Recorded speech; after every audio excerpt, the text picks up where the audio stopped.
Diploma Mitra your partner education. यहाँ पर आप लोगों को SSC JEE RRB JEE PSC और सेमेस्टर एग्ज़ाम की सभी हॉट टॉपिक्स का वीडियो लेक्चर मिल जाएगा वन शॉट के रूप में। और हमारा टेलीग्राम चैनल है डिप्लोमा मित्रा, वहाँ पर आप जाकर के ज्वाइन कर सकते हैं। अगर आप लोगों को डिप्लोमा का सेमेस्टर एग्ज़ाम का प्रिपरेशन करना है तो दिए गए गूगल फॉर्म को फिल कीजिए जो कि डिस्क्रिप्शन में दिया हुआ है, और वहाँ पे कॉन्टैक्ट नंबर भी है। अगर आपको कोई भी क्वेरीज होंगी तो उसमें आप कॉल करके बात कर सकते हैं। ठीक है, बिना देरी की हम लोग स्टार्ट करते हैं पूरा एडवांस पावर सिस्टम का एक हॉट टॉपिक जिसका नाम है पर यूनिट सिस्टम। एक एक पॉइंट मैं बताऊंगा बेसिक से लेकर के एडवांस तक, तो पूरा कंप्लीट वीडियो देखना है, साथ में नोट्स बनाते चलना है ताकि आप लोगों को अच्छे से समझ में आएगा। ठीक है तो सबसे पहले हम लोग पावर सिस्टम की बात करते हैं कि पावर सिस्टम बेसिकली होता क्या है, उसके बाद ही और क्यों पर यूनिट ज़रूरत है, ये सब के बारे में भी हम लोग बात करेंगे। तब पर यूनिट सिस्टम जो एडवांस पावर सिस्टम का एक टॉपिक है, हॉट टॉपिक कह सकते हैं हम लोग। पावर सिस्टम में हम लोग एक पहले सिंगल लाइन डायग्राम बनाते हैं। निडल को थोड़ा सा मैं हल्का कर देता हूँ, 0.8। ठीक है,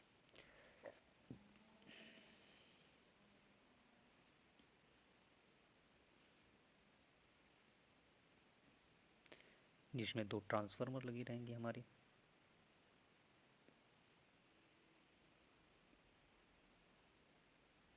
आप लोग चाहो तो इसको 2x में भी वीडियो को देख सकते हो।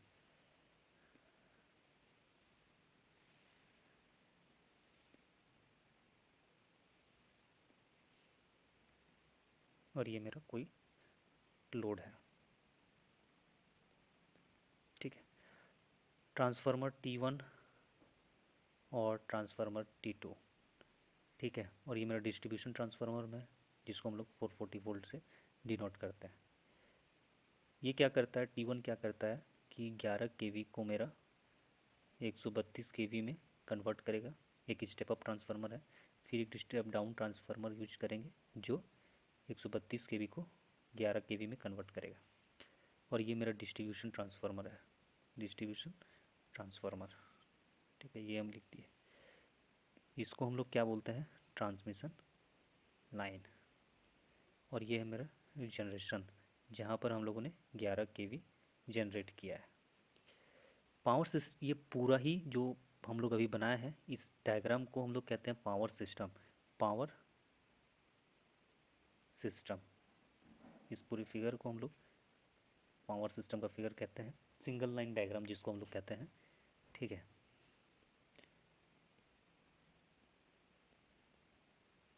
Line diagram. ठीक है, अब इसके बाद हम लोग पावर सिस्टम में पर यूनिट सिस्टम क्यों इम्पोर्टेंट है ये चीज़ हम लोग देखते हैं। सबसे पहले पावर सिस्टम में क्या क्या ज़रूरत है इस चीज़ का, ये देखो कि पावर सिस्टम में हम लोग को कुछ एनालिसिस करनी होती है। सिस्टम में कुछ हम लोग को एनालिसिस करनी होती है। पहला, जिसको हम लोग फॉल्ट एनालिसिस बोलते हैं। दूसरा, लोड फ्लो एनालिसिस।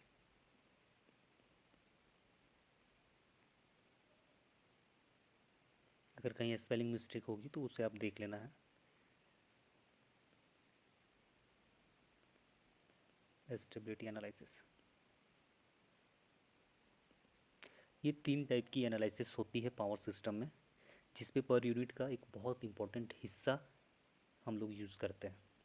देख, एक चीज़ हमेशा याद रखिएगा कि जो पर यूनिट सिस्टम, जैसे कि ये मेरा जो दिया हुआ है यहाँ पर यूनिट सिस्टम में जो दिया हुआ है, अभी उसके बारे में डिस्कशन करेंगे। उससे पहले यहाँ पे देखिए कि जो पावर सिस्टम का जो हम लोग सिंगल लाइन डायग्राम बनाया है, उसमें जितना ज़्यादा ट्रांसफार्मर बढ़ते जाएगा तो पावर सिस्टम और ज़्यादा कॉम्प्लेक्स होते जाएगा। अगर मेरा ट्रांसफार्मर अगर बढ़ रहा है तो पावर सिस्टम और कॉम्प्लेक्स होते जाएगा। ठीक है, वो चीज़ को ध्यान रखना है। हम क्या बोलना चाह रहे हैं,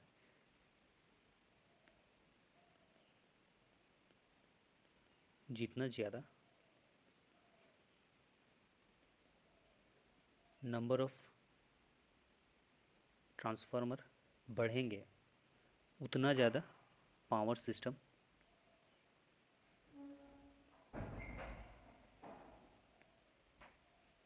कॉम्प्लेक्स होते जाएगा।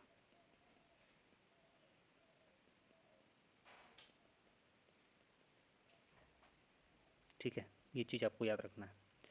एक और पॉइंट बहुत इंपॉर्टेंट पॉइंट है, और वो ये है कि अगर दो लाइन दिया हुआ है और दोनों का करंट वैल्यू अलग अलग है, तो हम लोग उसको एक दूसरे के साथ कनेक्ट नहीं कर सकते हैं। कनेक्ट करने के लिए क्या करना पड़ता है, दोनों का सेम वैल्यू होना चाहिए। कनेक्ट नहीं हो सकता है जब तक का अगर सेम वैल्यू नहीं हो।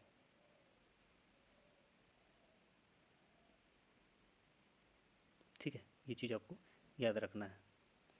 यहाँ पर हम लिख दे रहे हैं नोट करके।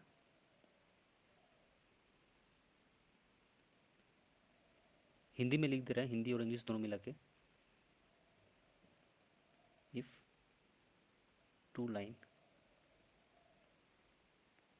हैविंग डिफरेंट वोल्टेज और current level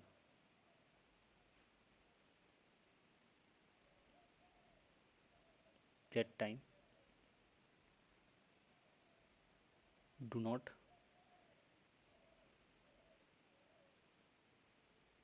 connect to each other। ठीक है, इसके बाद एक सिंगल फेज ट्रांसफार्मर के बारे में हम लोग बात करेंगे कि सिंगल फेज ट्रांसफार्मर क्या होता है। सिंगल फेज ट्रांसफार्मर क्या होता है, उसका एक डिज़ाइन देखिए आप लोग। हम कुछ भी एक्स और ये नेग्लिजिबल करके कुछ भी नहीं लिख रहे, बस आप लोग डायग्राम को देखिए, आपको पहले से ही पता होगा ये चीज़।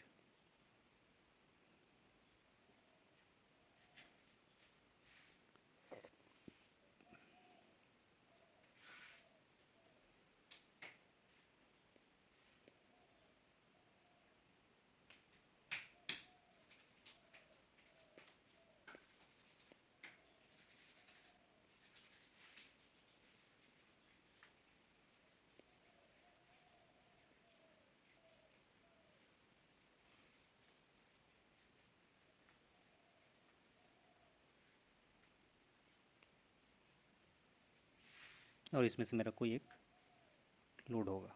ठीक है, ये जो मेरा फिगर है इसको हम लोग बोलते हैं क्या, single phase transformer. Single phase transformer. ठीक है, ये सिंगल फेज ट्रांसफार्मर का फिगर है। ये मेरा प्राइमरी वाइंडिंग है और ये मेरा सेकेंडरी वाइंडिंग है। अगर प्राइमरी को रेफरेंस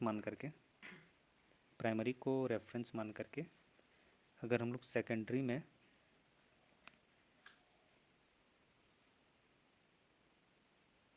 या फिर हम लोग ऐसे बोल सकते हैं कि सेकेंडरी को प्राइमरी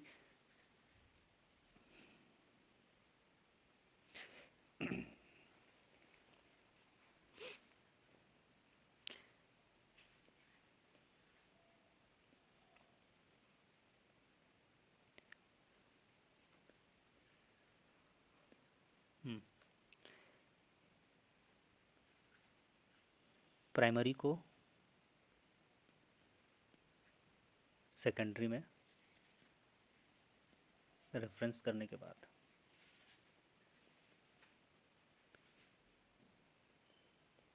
प्राइमरी को सेकेंडरी में रेफ़र करने के बाद क्या होता है वो देखिएगा। रेफ़र करने के बाद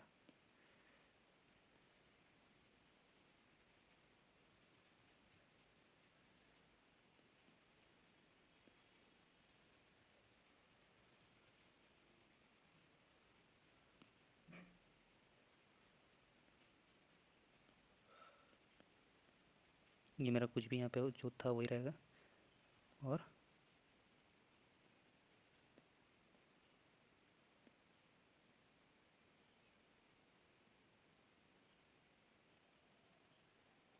इधर मेरा लोड कनेक्ट हो जाएगा। ये जो हम बताएं ये अकॉर्डिंग टू मशीन है। क्यों है, क्यों बताएं वो भी चीज़ हम आगे बताएंगे तुमको कि आखिर हम क्यों ये बताएं। पर यूनिट सिस्टम अब स्टार्ट होता है। पर यूनिट सिस्टम, ये जो बेसिक जानकारी था ये चीज़ मैंने दिया है कि ये को इधर कैसे रेफरेंस किया जाता है, इसको कैसे हम लोग रेफ़र करेंगे, कैसे रेफ़र करेंगे, बस उस चीज़ को हम बता रहे हैं यहाँ पे। तो पहला चीज़ यहाँ पे देखो कि केवी को हम लोग क्या लिखते हैं 10⁻³ और एमवीओ को लिखते हैं हम लोग 10⁻⁶।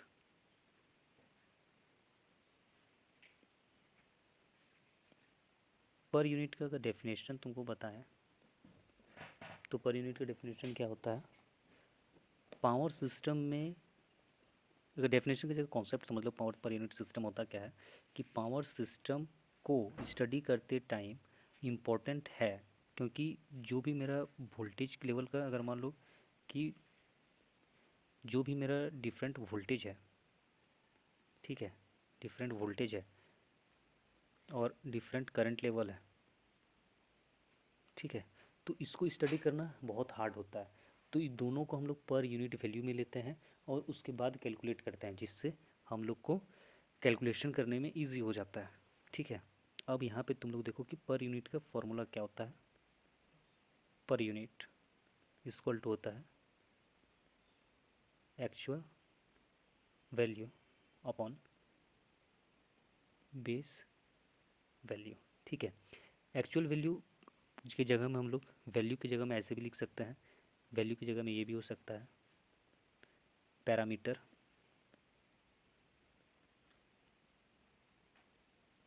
पैरामीटर हो सकता है, क्वांटिटी हो सकता है,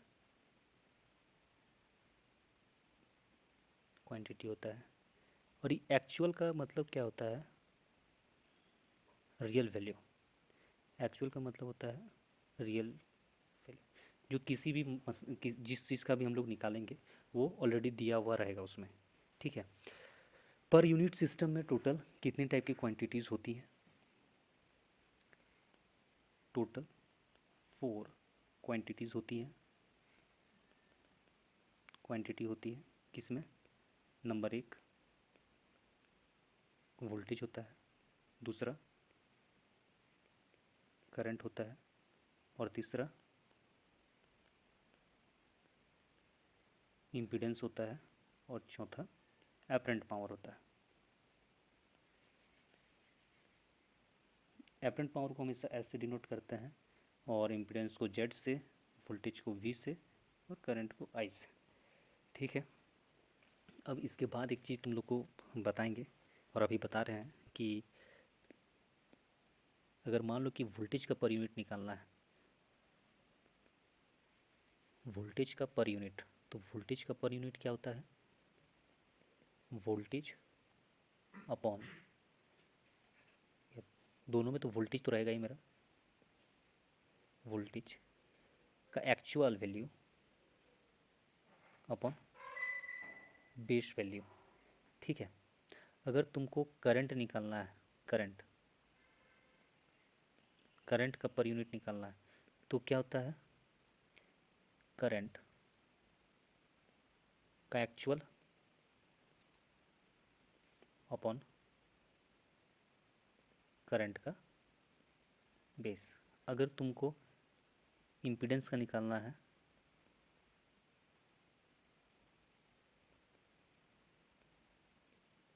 इम्पीडेंस का पर यूनिट निकालना है, तो क्या चीज़ हो जाएगा,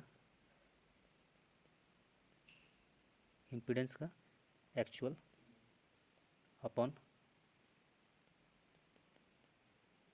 इम्पीडेंस का बेस, ठीक है। अगर तुमको एपरेंट पावर का निकालना है,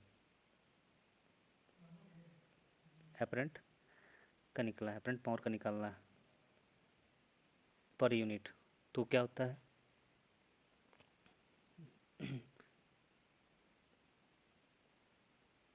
एपरेंट पावर का एक्चुअल अपॉन एपरेंट पावर का बेस, ठीक है। अब यहाँ पे तुम लोग एक चीज़ बहुत इंपॉर्टेंट मैं यहाँ पे लिख देता हूँ नोट करके कि पर यूनिट इज यूनिटलेस क्वांटिटी, यहाँ पे क्वांटिटीज़। ठीक है, कैसे कैसे होता है? देखो, वोल्टेज हमेशा क्या होता है, वी से, यानी वोल्ट, और इसका भी वोल्ट ही होगा। करंट ऑलवेज क्या होता है, एम्पियर में, तो ये भी करंट मेरा एम्पियर में ही रहेगा, बेस भी एम्पियर में रहेगा। इम्पीडेंस हमेशा ओम में होता है, तो ये भी ओम में ही रहेगा। अल्टीमेटली होता क्या है कि वोल्टेज से मेरा वोल्टेज कट हो जाता है, और एम्पियर से मेरा एम्पियर कट हो जाता है, और ओम से मेरा ओम कट हो जाता है, जिसके कारण कोई भी यूनिट हमारे पास नहीं बचता है, जिसको हम लोग क्या बोलते हैं, per unit is unitless quantities. जितनी भी इसकी क्वांटिटीज़ होती है सारी यूनिटलेस क्वांटिटीज़ होती है। इसमें 4 क्वांटिटी होती है, कौन कौन सी? टोटल क्वांटिटीज़,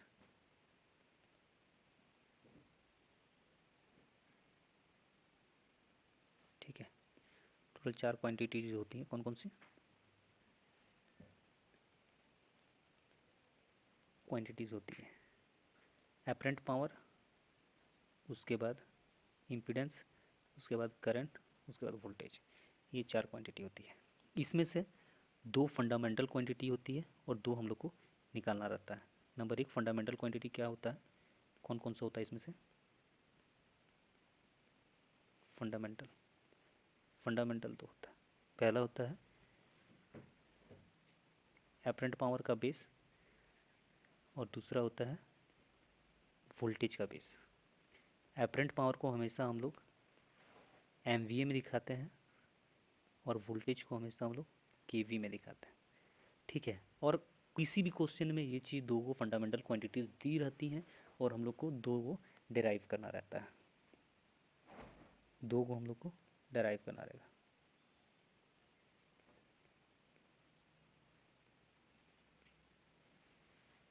पहला करंट और इम्पीडेंस, ये 2 क्वांटिटी हम लोग को डिराइव करना रहता है, और 2 क्वांटिटी फंडामेंटल क्वांटिटीज़ क्वेश्चंस में दिया हुआ रहेगा। अगर मान लो ये तुमको हम अभी बोलेंगे कि करंट का बेस निकालना है, आई बेस निकालना है, तो कैसे निकलेगा? इसका क्या होता है, S base upon V base. ठीक है, इक्वल टू एस बेस का ऊपर में बताए थे MVA होता है, तो क्या लिखेंगे, MVA का बेस अपॉन KV का बेस। ठीक है, MVA को हम लोग क्या लिख सकते हैं, M का मतलब होता है 10⁶, तो VA into 10⁶ upon V into 10⁻3। अगर मेरा 3 और 6 कट जाएगा तो मेरे पास क्या बचेगा, VA अपॉन V इंटू के वी बचता है, तो KA, तो हम लोग एक मतलब करंट ले रहे हैं इसलिए A लिखे हैं, K का मतलब 10⁻3। ठीक है, एक चीज़ हमेशा याद रखना कि एपरेंट पावर इक्वल टू क्या होता है, यहाँ पे देख लो, एपरेंट पावर का बेस इक्वल टू होता है वोल्टेज का बेस इंटू करंट का बेस। ठीक है, और करंट का बेस इक्वल टू होता है एपरेंट पावर का बेस अपॉन वोल्टेज का बेस। 3 टाइप का पावर होता है, यहाँ पे लिख देते हैं हम पावर क्या होता है, एक होता है P, जिसको हम लोग एक्टिव पावर कहते हैं, एक्टिव पावर। दूसरा होता है Q, रिएक्टिव पावर, और तीसरा होता है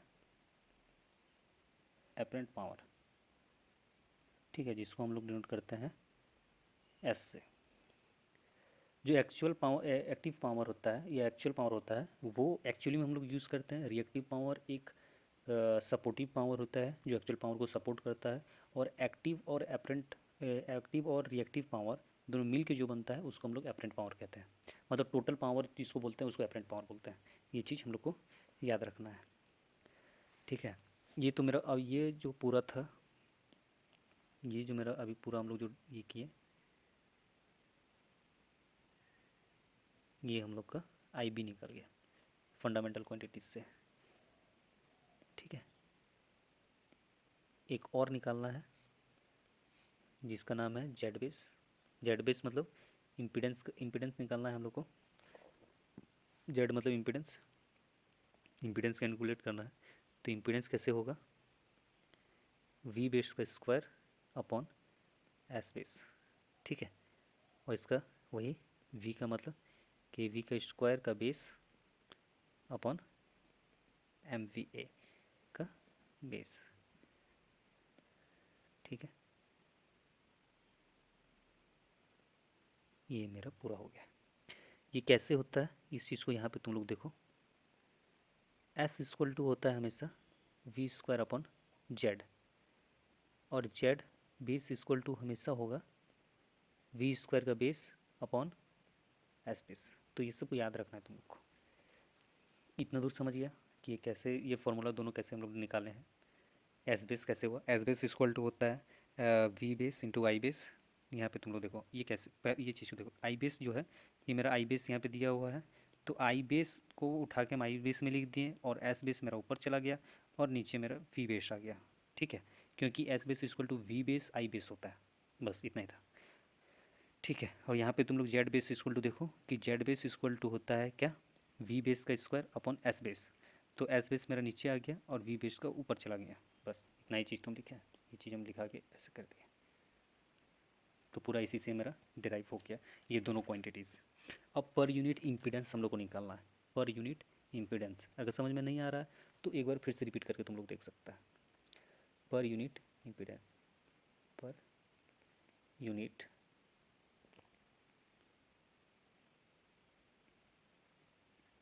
इम्पीडेंस, जिसको हम लोग बोलते हैं Z actual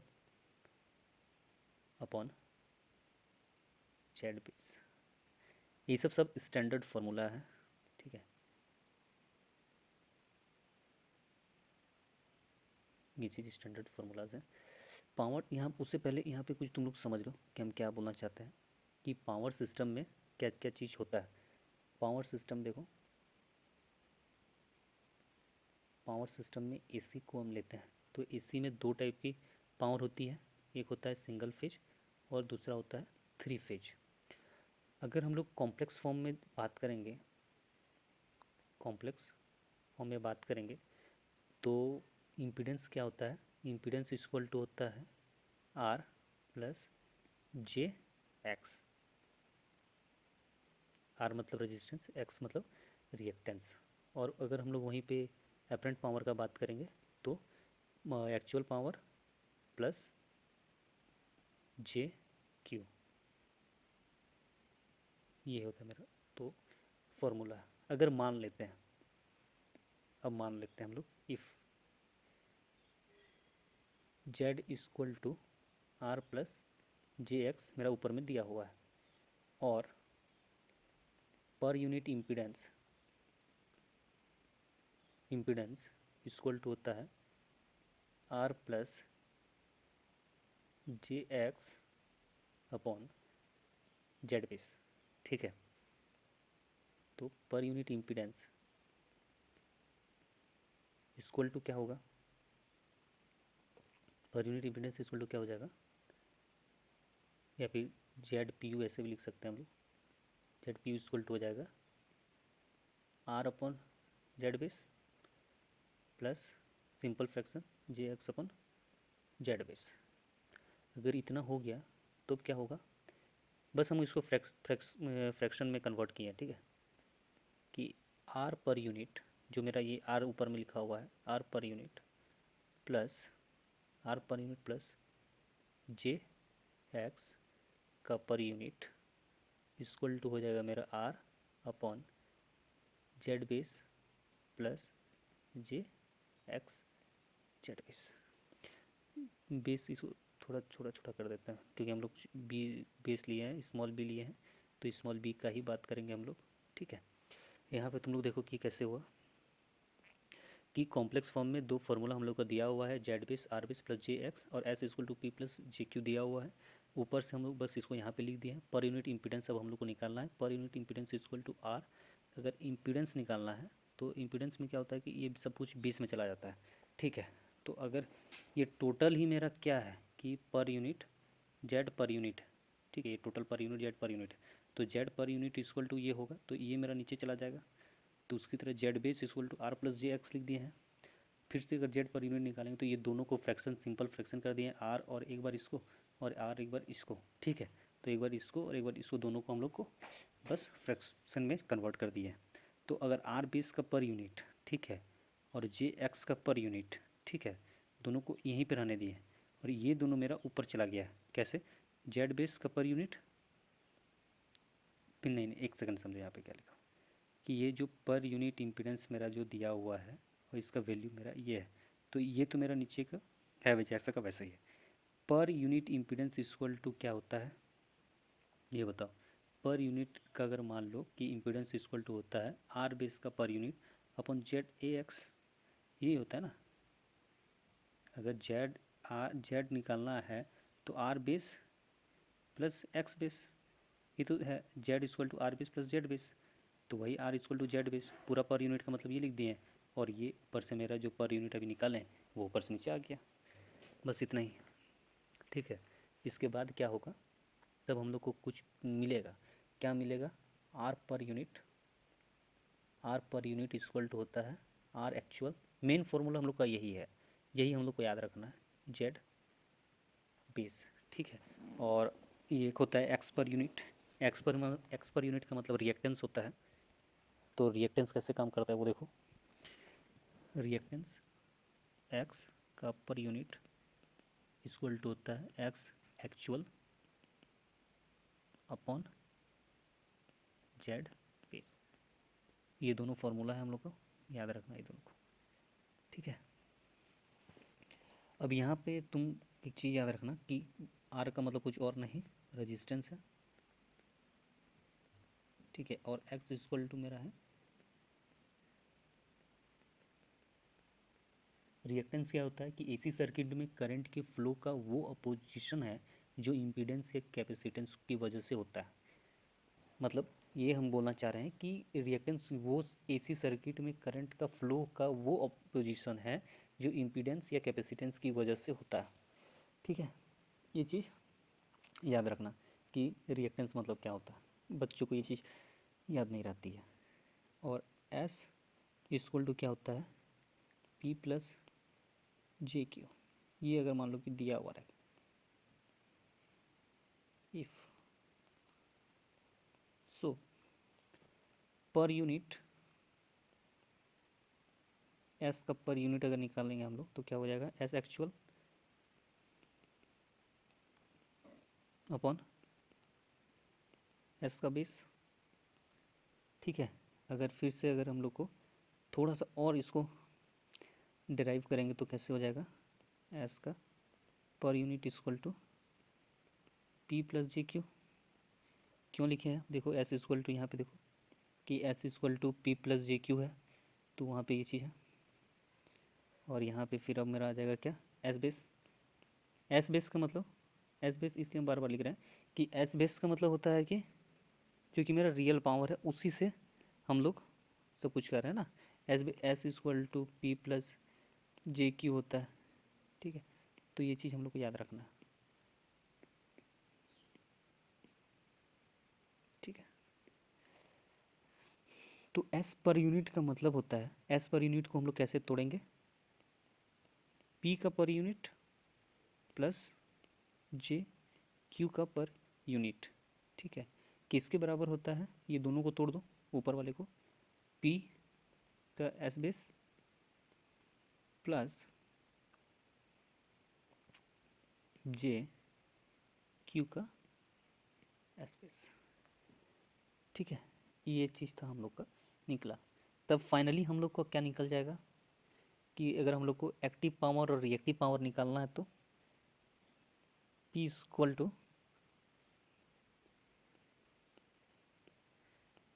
P per unit equal to P actual upon S base, ठीक है। और अगर हम लोग को Q निकालना रहेगा तो पर यूनिट में Q actual upon S base. यहाँ पे देखो याद अगर नहीं रहेगा तो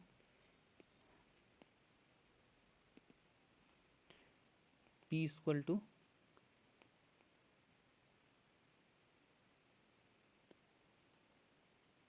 actual power, P equal to actual power, Q equal to reactive power, S equal to apparent power, J equal to complex form,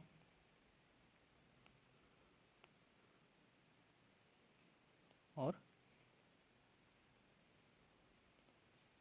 imaginary form. ये होता है, ये चीज़ याद रखना। ये मेरा फॉर्मूला डराइव हुआ पर यूनिट के फॉर्म में, एक्टिव पावर और रिएक्टिव पावर। अब हम लोग रिप्रेजेंटेशन पढ़ते हैं कि रिप्रेजेंटेशन क्या होता है सिंगल फेज और 3 फेज में पर यूनिट का। Per unit representation of single phase, ठीक है, पावर एंड 3 फेज पावर। ये मेरा टॉपिक है, ठीक है। वो तो पावर सिस्टम में फिर से हम वही बोलेंगे कि अगर थोड़ा सा बेसिक्स की बात कर लें, उसके बाद थोड़ा सा यहाँ पे तुम लोग को समझना पड़ेगा कि क्या कैसे रिप्रेजेंटेशन होता है। कि पावर में अगर तुम लोग देखो कि पावर सिस्टम में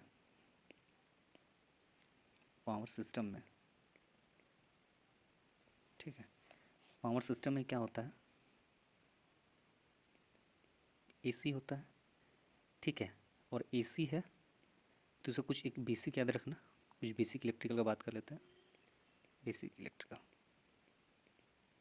इलेक्ट्रिकल में बात करते हैं कि एक होता है सिंगल फेज एसी, जिसमें से एक क्या देते हैं हम लोग, सिंगल फेज पावर, ठीक है। दूसरा होता है 3 फेज एसी, जिसमें हम लोग देते हैं 3 phase power.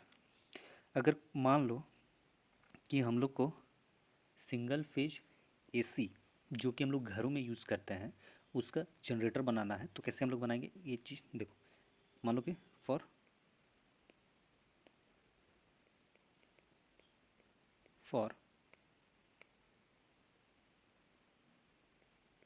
Single phase AC घरों में हम कहाँ यूज़ करते हैं, होम में क्या यूज़ करते हैं, सिंगल फेज यूज़ करते हैं। तो सिंगल फेज जनरेटर का बात कर रहे हैं, तो सिंगल फेज जनरेटर का डायग्राम कैसे होगा,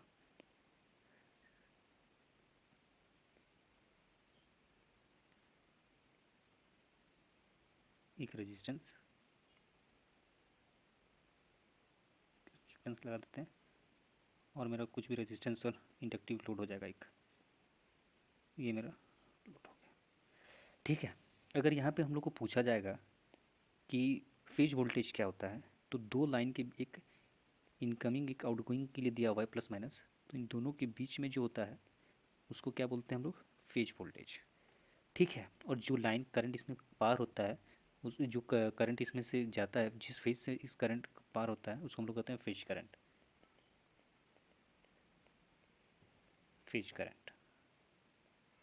ठीक है। और P H equal two phase voltage, ठीक है।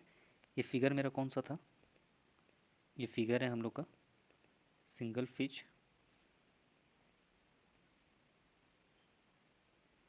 जनरेटर का। अब तुम लोग यहाँ पे देखो कि ये तो हम लिख दिए कि भी पी एच का मतलब वोल्टेज, फेज वोल्टेज, और आई पी एच का मतलब था करंट, फेज करंट। दो, एक आउटगोइंग है और एक इनकमिंग है, ठीक है। तो जो अगर इसको बोलते हैं हम लोग फेज और इसको बोलते हैं हम लोग न्यूट्रल, एक फेज और एक न्यूट्रल के बीच में रहता है उसको हम लोग बोलते हैं फेज वोल्टेज। जो फेज में करंट जाता है उसको हम लोग बोलते हैं फेज करंट, ठीक है। तो यहाँ पे एक पावर का फॉर्मूला तुम लोग को अगर पता नहीं है तो याद रखना कि पावर इक्वल टू होता है phase voltage into phase current into cos phi. Cos phi क्यों यूज किए हैं, क्योंकि यहाँ पे हम लोग एक्टिव पावर का बात किए हैं इसलिए। कॉस फाई मतलब एक्टिव पावर यूज़ किए हैं इसलिए। साइन फाई क्यों होता है? रिएक्टिव पावर के लिए। ठीक है, अब यहाँ पे देखो कि हम लोग पावर सिस्टम में थ्री फेज को दो कनेक्शन में बांटे हुए हैं। थ्री फेज को दो कनेक्शन बांटा हुआ है। कौन कौन सा दो? एक डेल्टा कनेक्शन और दूसरा स्टार कनेक्शन। ठीक है, डेल्टा कनेक्शन और स्टार कनेक्शन। ठीक है, अब डेल्टा कनेक्शन और स्टार कनेक्शन में बाय डिफ़ॉल्ट हम लोग हमेशा स्टार कनेक्शन को ही यूज़ करते हैं क्योंकि उससे कैलकुलेशन करना आसान हो जाता है। और हम लोग कैसे लाइन वोल्टेज का रिलेशन निकालेंगे फेज वोल्टेज से वो भी देखें, और देखेंगे, और कैसे हम लोग लाइन करंट को फेज करंट के इक्वल आता है उसके रिलेशन को भी देखेंगे। देखो, हम लोग बाय डिफ़ॉल्ट हमेशा ये स्टार कनेक्शन को ही यूज़ करते हैं पावर सिस्टम में। ठीक है, तो एक यहाँ से हम लोग बना लेते हैं एक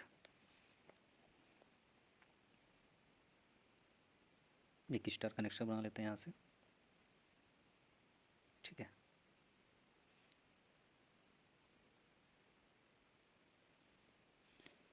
एक स्टार कनेक्शन बन गया जिसका नाम देते हैं हम आर वाई और बी। अगर आर वाई यानी मतलब दो लाइन, दो आर और वाई दो लाइन है, दो लाइन के बीच के वोल्टेज को हमेशा हम लोग लाइन वोल्टेज बोलते हैं। और यहाँ पे हम एक फेज लेते हैं। ठीक, ये एक फेज लेते हैं ऊपर में आर को, और यहाँ पर एक मेरा न्यूट्रल है, ये मेरा न्यूट्रल है, और ये मेरा एक ग्राउंड हो गया। ठीक है, ग्राउंड हो गया। ठीक है, ग्राउंड हो गया। एक न्यूट्रल और एक फेज के बीच के डिस्टेंस को हमेशा हम लोग बोलते हैं फेज वोल्टेज। अगर लाइन एक फेज में जो करंट जाता है उसको हम लोग क्या बोलते हैं? अगर एक फेज में, जैसे ये मेरा फेज है आर वाई और बी, क्या होता है? लाइन होता है। ठीक है, तो अगर आर जो है जिसमें ये मेरा लाइन है, तो लाइन में अगर मेरा करंट जा रहा है तो उसको हम लोग लाइन करंट कहेंगे। और फेज और न्यूट्रल के बीच में जो करंट जाता है उसको फेज करंट बोलते हैं। इसका नाम हम लोग दो नाम दे देते हैं। इसका नाम दे देते हैं फिगर बी, और यहाँ जो बनाया है इसका नाम दे देते हैं हम लोग फिगर ए। ठीक है, अब यहाँ पर देखो हिंदी में भी हम लिख दे रहे हैं, तुम लोग को अगर याद नहीं रहेगा तो, क्योंकि कोई भी पूछ सकता है कभी भी कॉन्सेप्ट से बहुत ऊपर उठ के कि लाइन वोल्टेज क्या होता है। दो लाइन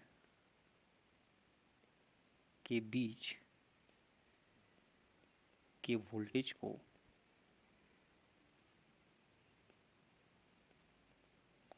लाइन वोल्टेज बोलते हैं। किसी को केवल इंग्लिश में पढ़ना है तो गूगल फॉर्म भरें, गूगल फॉर्म भर करके वहाँ पे लैंग्वेज का ऑप्शन दिया रहेगा, तो तुम लोग, या फिर उसमें कमेंट में लिख देना है वहाँ पे कि इंग्लिश लैंग्वेज में पढ़ना है, तो वहाँ पे इंग्लिश लैंग्वेज में भी होगा। फेज वोल्टेज किसको बोलते हैं? एक लाइन और फेज के बीच जो वोल्टेज होता है उसको फेज वोल्टेज बोलते हैं।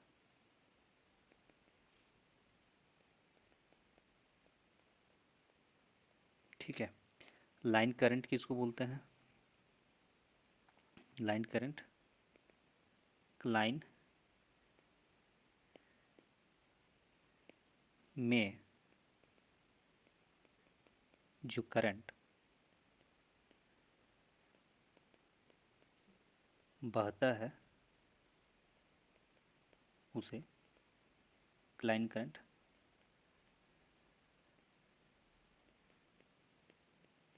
बोलते हैं। ये बेसिक, ये डेफिनेशन नहीं है, बस बेसिक तुम लोग को याद रखने के लिए हम ये लिख दिए हिंदी में ताकि तुम लोग को याद रहेगा।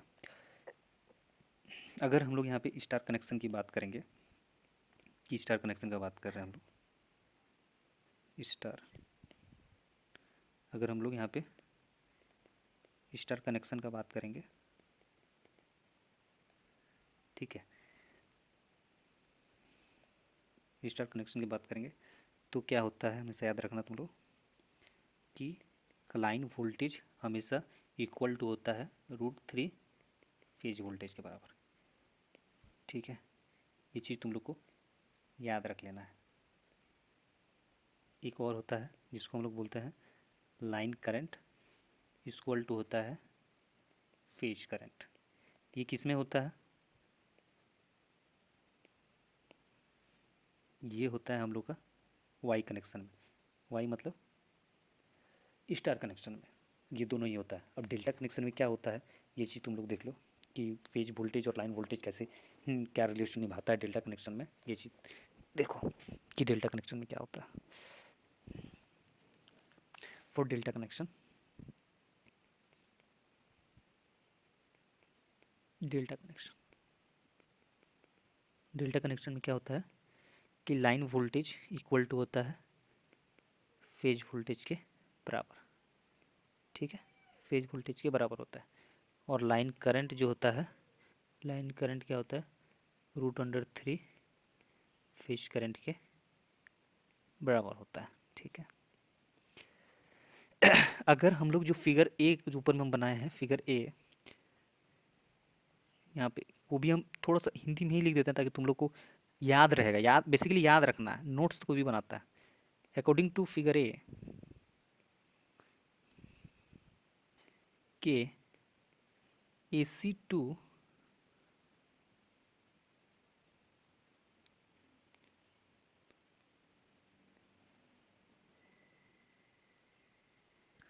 मान लो, देखो अगर फिगर ए में जैसे मेरा यहाँ पे दिया हुआ है, एक चीज़ यहाँ पे देखो, अगर फिगर ए में मेरा जिस तरह दिया हुआ है, जिस तरह फिगर ए में दिया हुआ है, इसी को अगर 3 बार ले लेंगे तो 3 फेज हो जाएगा। लेकिन 3 फेज होने के लिए क्या क्या करना पड़ेगा कि मान लो कि किसी भी फिगर ए का जनरेटर लेते हैं, ठीक है, यहाँ पे देखो अकॉर्डिंग टू फिगर ए 3 और सेम जनरेटर लेते हैं तो उनका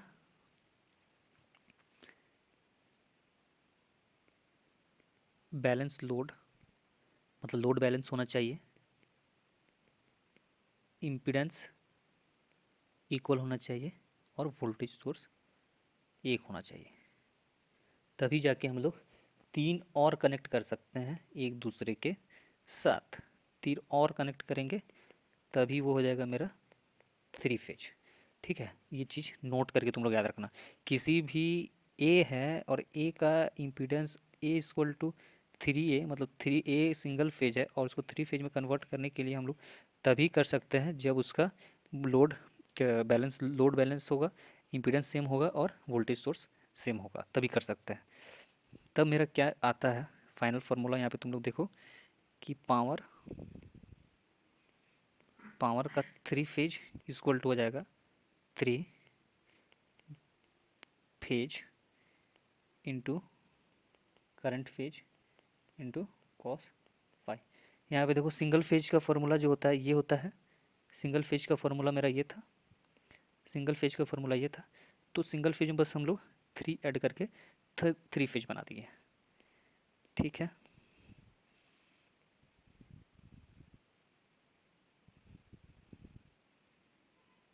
ठीक है, अब इसके नीचे थोड़ा सा एक तुम लोग ध्यान देना कि कैसे हम लोग स्टार कनेक्शन में 3 फेज पावर निकालते हैं और कैसे हम लोग डेल्टा कनेक्शन में 3 फेज का पावर निकालते हैं, ठीक है। अब देखो पावर यहाँ पे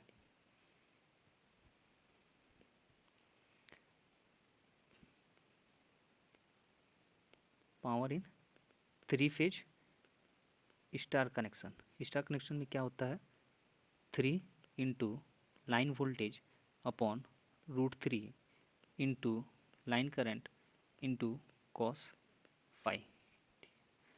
कैसे हुआ, यहाँ पे देखो कि कैसे हुआ। जो मेरा लाइन करंट है वो क्या है फेज करंट के बराबर है। यहाँ पे हम लिखाए थे, देखो स्टार कनेक्शन का 2 प्रॉपर्टीज़ होता है, वो दोनों लिखा दिए हैं यहाँ पे हम, तो वो चीज़ यहाँ पे लिखे हैं। और अगर हम लोग फेज वोल्टेज का बात करेंगे तो लाइन वोल्टेज अपॉन √3 होता है, ठीक है। उसी तरह √3 को अगर फेज करंट की जगह में हम लिखे हुए हैं, अगर इसको हम लोग कट करते हैं तो मेरा √3 इक्वल टू क्या होता है, √3 इंटू √3 इक्वल टू 3 होता है। तो फाइनल हम लोग के पास क्या बचेगा, फाइनल फार्मूला हम लोग के पास क्या आ जाएगा कि पावर का 3 फेज वाई कनेक्शन, वाई मतलब स्टार कनेक्शन, इक्वल टू हो जाएगा मेरा √3 line voltage into line current into cos phi. ये मेरा फाइनल फार्मूला आ गया किस चीज़ का, for star connection. Star connection का मेरा फाइनल फार्मूला यहाँ पर आ गया। अब तुम लोग देखो कि डेल्टा कनेक्शन में कैसे हम पावर का फार्मूला निकालते हैं। तुम लोग अब डेल्टा कनेक्शन देखो कि मान लो कि पावर अगर मेरा डेल्टा में दिया है तो पावर 3 फेज डेल्टा में, ठीक है।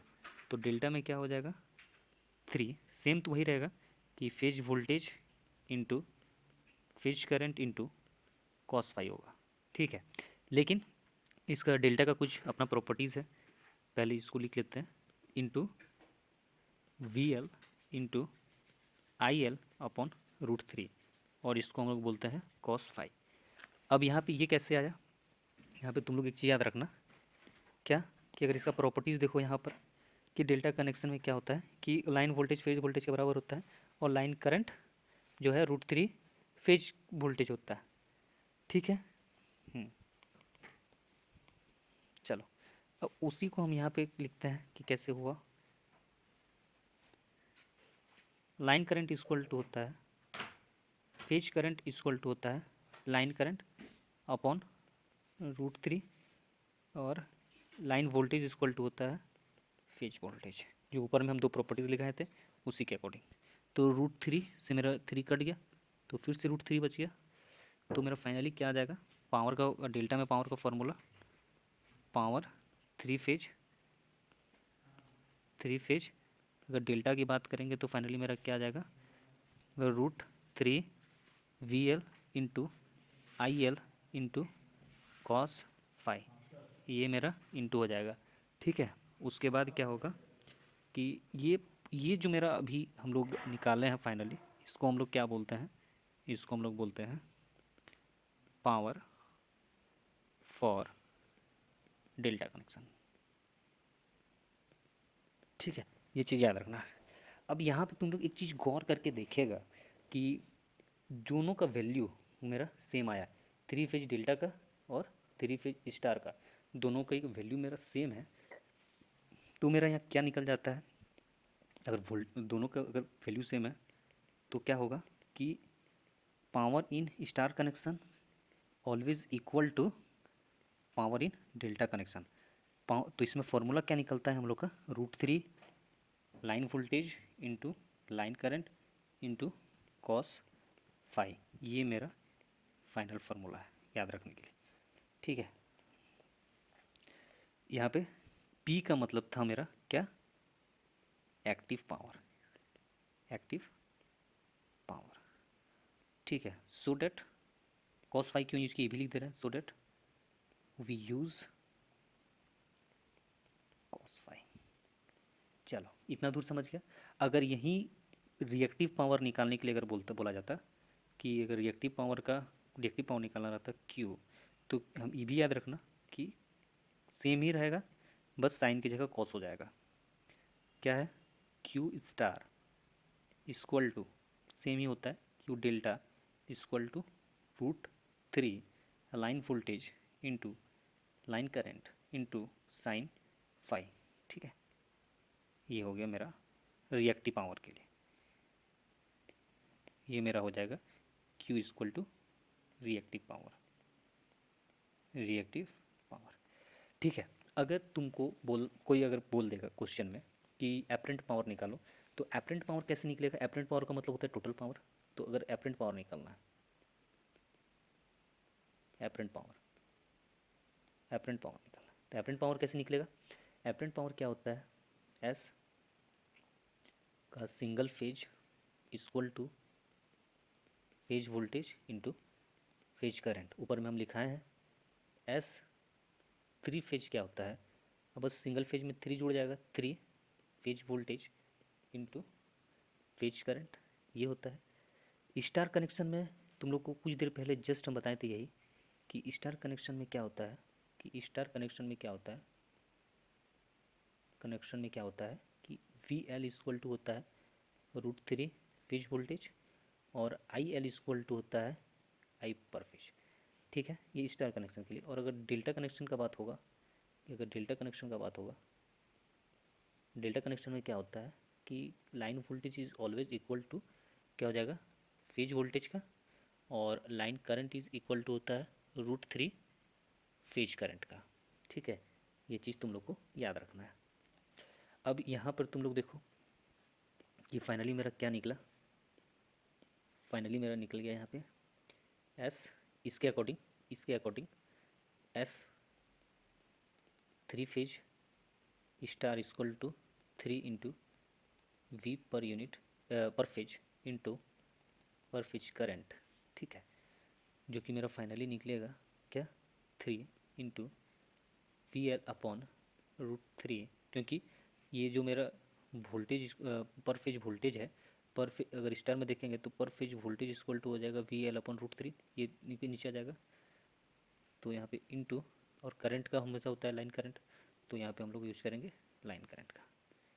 फिर से एक दूसरे को कट कर देगा, तो रूट थ्री बच जाएगा हम लोग का पास। तो रूट थ्री में फाइनली क्या हम लोग को मिलता है आंसर, और वो ये है कि S three phase star connection equal to होता है root three phase line voltage into line current. ये मेरा फाइनली निकल गया, ठीक है। अगर यहीं पे अगर तुमको कोई बोल देगा कि डेल्टा में निकालो, तो पहले अब डेल्टा में निकालते हैं। S three phase delta equal to three voltage का पर फेज इंटू करंट का पर फेज, तो फिर इसका three into V L into I L upon root three. इसको भी ऊपर से ही ध्यान देना तुम लोग, इसको भी ऊपर से ही ध्यान देना, इसको भी तुम लोग ऊपर से ही ध्यान देना, ठीक है। और इसको तुम लोग यहाँ से ध्यान देना, समझ आ जाएगा, ठीक है। रूट थ्री, अब फिर से यहाँ पे रूट थ्री मेरा कट, रूट थ्री से थ्री कट हो जाएगा, तो रूट थ्री हो जाएगा यहाँ पर भी। तो फाइनली मेरा क्या बचता है, एस थ्री फेज का delta equal to root three V L और आई एल। ये मेरा फाइनल निकल गया, ठीक है। अब इन दोनों को तुम लोग देखेगा कि इसको और इसको देखो तो दोनों में इक्वल है, ठीक है। आई एल एल है, ठीक है। तो दोनों इक्वल है, इक्वल माने ई, कि एक नोट पॉइंट लिख लेना यहाँ पे कि एपरेंट पावर जो होता है, apparent power is same in both star connection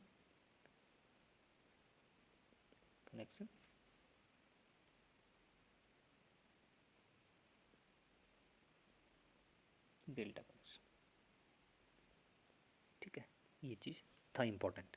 अब यहाँ से तुम लोग को अब क्या हम बताने वाले हैं, ये चीज़ देखो कि पर रिप्रेजेंटेशन जो बता रहे थे, कि वो चीज़ देखो कि पावर के फॉर्मूला को अब कैसे पर यूनिट में हम लोग देखते हैं। पावर के फॉर्मूला को, पावर माने एस का पर यूनिट जो था, अब कैसे ऊपर में जो हम रिप्रेजेंटेशन लिखा रहे थे यहाँ पे, कहाँ गया,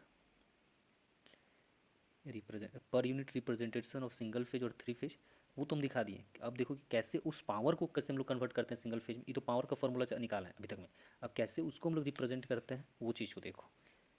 ये तो पावर निकालने सिखा रहे थे, अब हम रिप्रेजेंट करना सिखा रहे हैं कि कैसे हम लोग रिप्रेजेंट करेंगे। पर यूनिट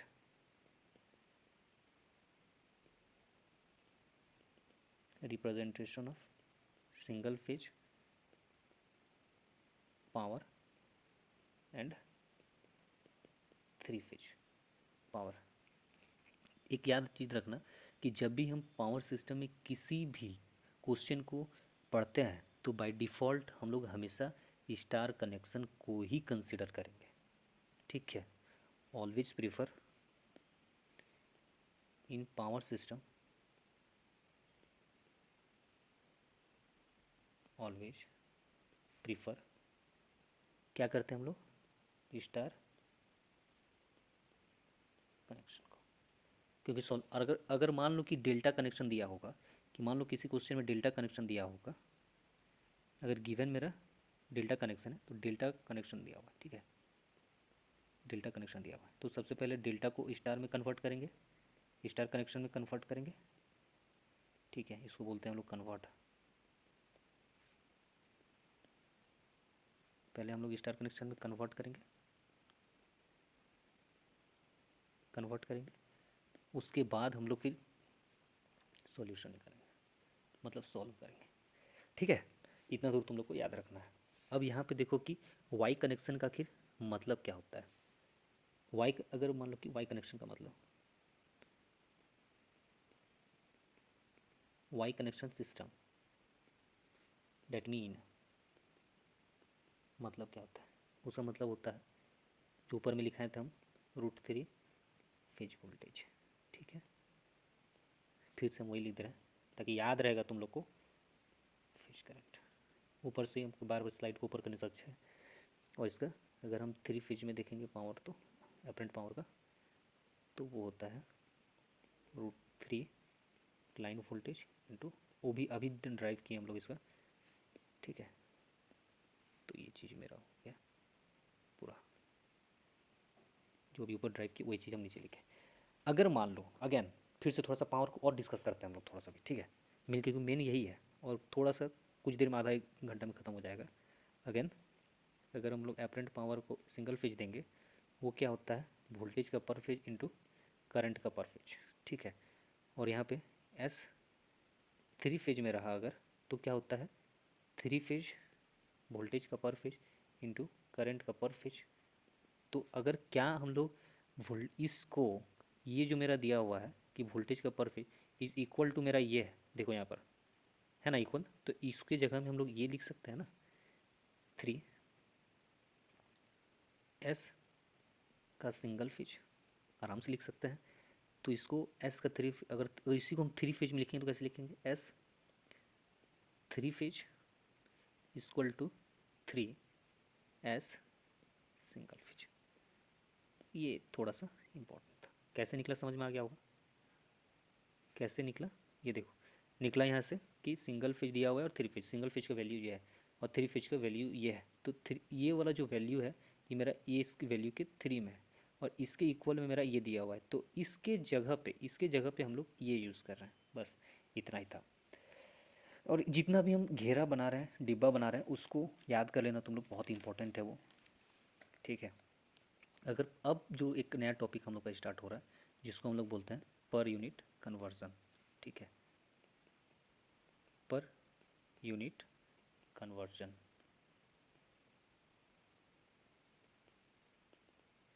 स्पेलिंग देख लेना। पर यूनिट का फॉर्मूला हम लोग को पता है क्या होता है, actual value upon base value. अगर हम लोग स्टार कनेक्शन लेंगे, for star connection system, star connection system में क्या होता है कि अगर इसका फॉर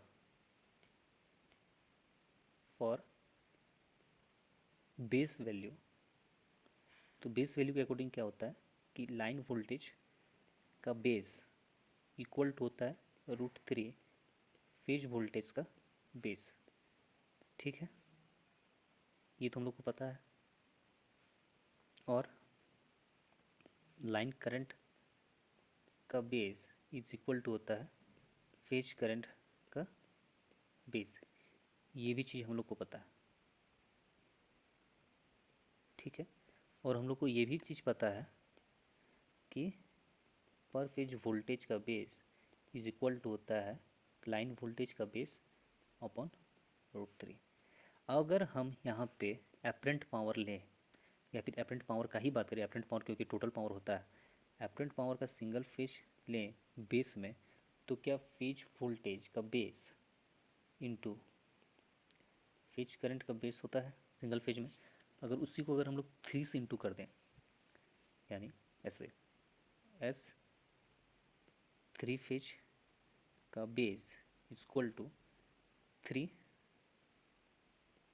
फेज वोल्टेज का बेस इंटू करंट फेज का बेस। एक चीज़ यहाँ पे तुम लोग ध्यान देना, चूँकि 3s सिंगल फेज का बेस है, तो क्या होगा, मतलब ये जो हम लोग अब ये निकला है, ये दोनों मिल के मेरा सिंगल फेज है ना, ये चीज़ देखो, ये जो है ये ये है, ठीक है, और इसके बराबर मेरा ये है, ठीक है। तो इसके जगह पे हम लोग ये लिख रहे हैं, एक्चुअली में हम कहना यहाँ पे ये चाहते थे, ठीक है। चूँकि इम्पोर्टेंट है तो चूँकि रहने दो, ठीक है। ये निकला ये और ये, तो यहाँ पर क्या हुआ कि ये भी मेरा इम्पोर्टेंट है, ये दोनों घेरा अभी नीचे हम लोग यूज़ करेंगे इन दोनों को। इसके आगे के कॉन्सेप्ट को थोड़ा सा हम लोग क्लियर कर देते हैं, उसके बाद ही 3 और VL अपॉन √3 जो ऊपर में भी लिखे थे हम का बेस, ठीक है, का बेस इनटू लाइन करंट का बेस, ठीक है। अगर इसको हम लोग कट करेंगे तो फिर फाइनली हम लोग का क्या आ जाएगा आंसर, फाइनली मेरा आ जाएगा आंसर एस 3 फेज का base equal to √3 line voltage का बेस इंटू लाइन करंट का बेस। ये हो गया। अब इस ऊपर और ये दोनों मेरा इक्वल आ गया, कैसे आया तुम लोग यहाँ पे देखना, इस चीज़ को और ये चीज़ मेरा दोनों इक्वल आ गया, ये इक्वल आ गया कैसे, एस 3 फेज का बेस इज इक्वल टू, इसको बिना कैलकुलेशन किए हुए डायरेक्टली हम लिख सकते थे, इसलिए बोल रहा सिंगल फेज का बेस, ठीक है। ये चीज़ मेरा आ गया। अब यहाँ पे तुम लोग को एक और बहुत इंपॉर्टेंट चीज़ हम बता रहे हैं, तुम लोग ऊपर से देखते रहा होगा, तो ये चीज़ अभी हम तुमको, पर यूनिट हमेशा क्या होता है, actual value upon based value होता है, ठीक है। फिर से ऊपर में जो हम लिखा है वही चीज़ हम थोड़ा सा रिमाइंड कर रहे हैं। सिस्टम में 2 कनेक्शन होती है, पहला डेल्टा कनेक्शन और दूसरा स्टार कनेक्शन, ठीक है। स्टार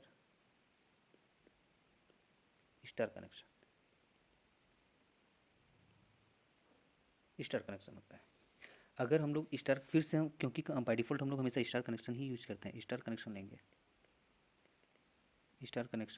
तो स्टार कनेक्शन में क्या होता है कि लाइन वोल्टेज का बेस हमेशा इक्वल होता है √3 फेज वोल्टेज का बेस से, ठीक है। ये चीज़ याद रखना।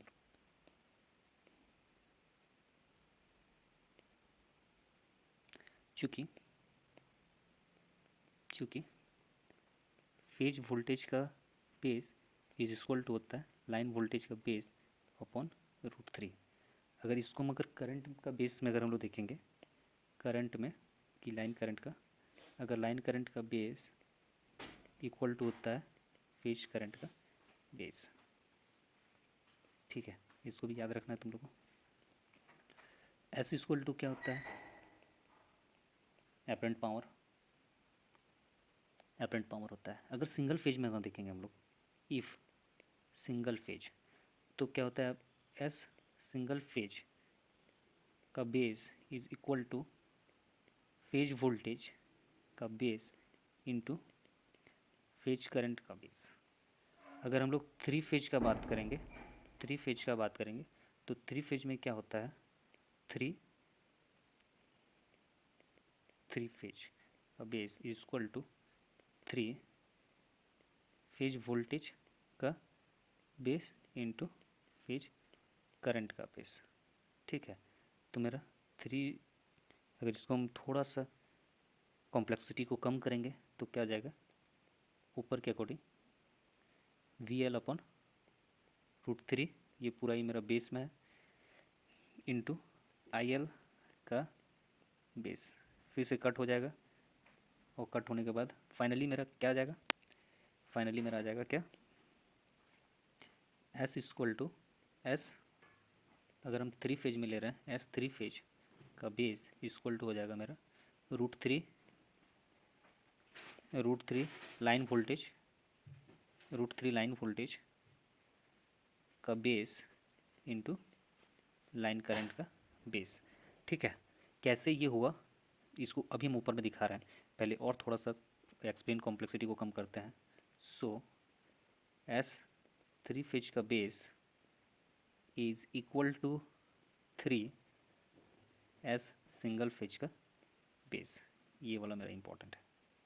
यहाँ पे, यहाँ ई कैसे हुआ, यहाँ पे देखो तुम लोग कि root three into root three equal to three होता है, और अगर फेज वोल्टेज जो हम यहाँ पे लिखे हैं फेज वोल्टेज की जगह में ये, तो वो देखो कैसे कि अगर हम लोग फेज वोल्टेज का बेस लेते हैं वो हमेशा इक्वल टू होता है लाइन वोल्टेज के बेस के अपॉन रूट थ्री के बराबर। ठीक है, और अगर हम लोग लाइन करंट का बेस लेते हैं वो हमेशा होता है फेज करंट के बेस के इक्वल। ठीक है, तो ये चीज़ तुम लोग को याद रखना है। ये तो पूरा था थ्री फेज एपरेंट पावर के बारे में कि कैसे टोटल पावर का ये होता है। अगर पर यूनिट कन्वर्जन में अगर सिंगल फेज को चेंज करना है पर यूनिट सिस्टम में, पर यूनिट सिस्टम में conversion of per unit system conversion of single phase power. ठीक है, तो हम लोग को ये क्या क्या याद है या फिर क्या क्या हम लोग को पता है, एपरेंट पावर ही होता है पहला, सिंगल फेज का पर यूनिट इक्वल टू होता है एस सिंगल फेज का एक्चुअल, स्टैंडर्ड फार्मूला के अकॉर्डिंग एस सिंगल फेज का बेस।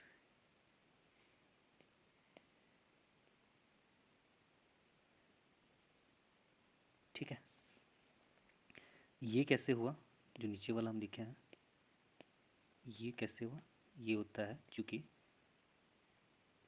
फेज वोल्टेज का base into line phase equal to होता है एस सिंगल फेज का बेस, इसलिए ऐसा हम लिखें, मतलब इसके जो इसका मतलब होता है ये होता है, पहले हम लिखा चुके हैं। अगर हम लोग दूसरा पॉइंट देखेंगे, अगर पावर का निकालना है सिंगल फेज में, पावर का सिंगल फेज का पर यूनिट क्या होता है, P actual upon total power जो है हम लोग का एस सिंगल फेज बेस, ये भी इम्पोर्टेंट है।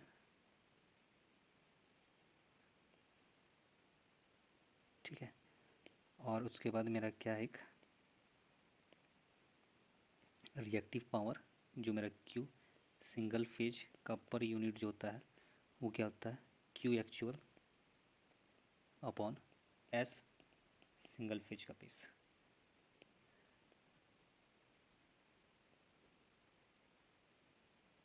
ठीक है, ये तीनों ही मैंने हम लोग डिराइव कर लिए हैं, सारा चीज़ हो गया है।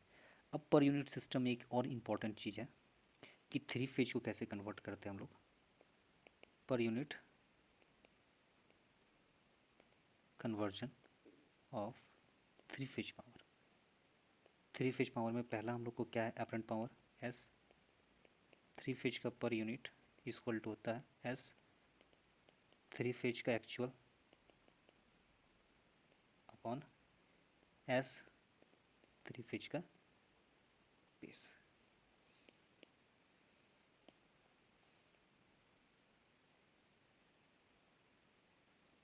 ठीक है, ये चीज़ होता है। और इसका मतलब क्या होता है, इस चीज़ का मतलब क्या होता है कि चूँकि S three phase base equal to होता है √3 लाइन वोल्टेज का बेस इंटू लाइन करंट का बेस। पी इक्वल टू क्या होता है, एक्चुअल पावर। याद रखना, ये नहीं कि कुछ गलत सोच लेना है। ठीक है, इतना दूर समझ गया। अब इसके बाद हमारा पावर पी से निकालते हैं कि एक्चुअल पावर क्या होता है थ्री फेज में। दूसरा number P three phase per unit equal to हो जाएगा मेरा P three phase actual upon S. Apparent power जो होता है वो तो रहेगा ही, क्योंकि वो टोटल पावर है। ठीक है, वो कहीं नहीं जाने वाला, वो वैसे का वैसे ही रहेगा, चाहे कुछ भी हो जाए। ठीक है, अब हम लोग तीसरा नंबर देखते हैं कि अगर हम लोग को क्यू थ्री फेज में निकालना है पर यूनिट सिस्टम में, तो Q three phase actual upon S three phase base. ये सब फॉर्मूला है, ये सब याद रखना है तुम लोग को। ठीक है,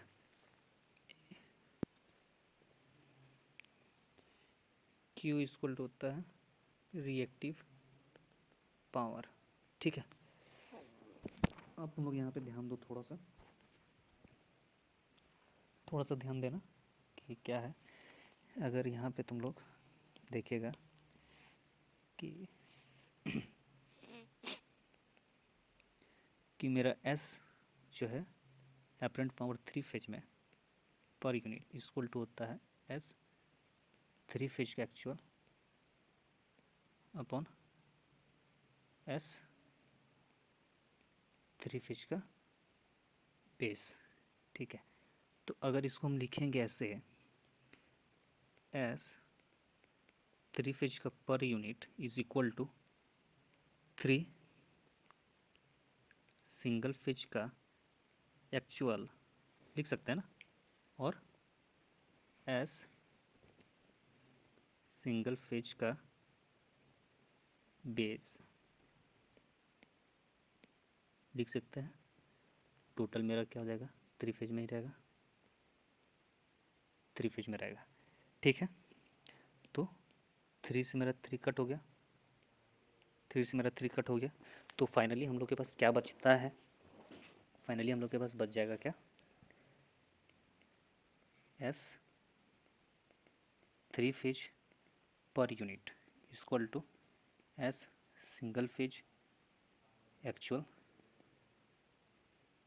upon S single phase base. S equal to apparent power है। यहाँ पे तुम लोग एक चीज़ ध्यान देना, इस चीज़ को तुम लोग थोड़ा सा ध्यान दो। यहाँ पर ये कैसे हम लोग लिखते हैं, अगर हम लोग एस सिंगल फेज की बात करेंगे वो होता है per phase voltage into per phase current. S three phase का बात करेंगे तो वो होता है मेरा three into phase voltage into phase current. तो क्या हम लोग ऐसे नहीं लिख सकते, S three phase equal to three into S का सिंगल फेज, बस वही हम लोग लिखे हैं। ठीक है, यहाँ पर ये जो हम लिखे हैं वही चीज़ हम लिखे हैं यहाँ पर। ठीक है, अकॉर्डिंग टू किसके according, according to single phase AC. अगर हम देखेंगे कि एपरेंट पावर का पर यूनिट जो होता है वो एस सिंगल फेज एक्चुअल होता है upon S single phase base होता है। ठीक है, इज किसके बराबर होता है, is equal to s three phase का per unit equal to S single phase का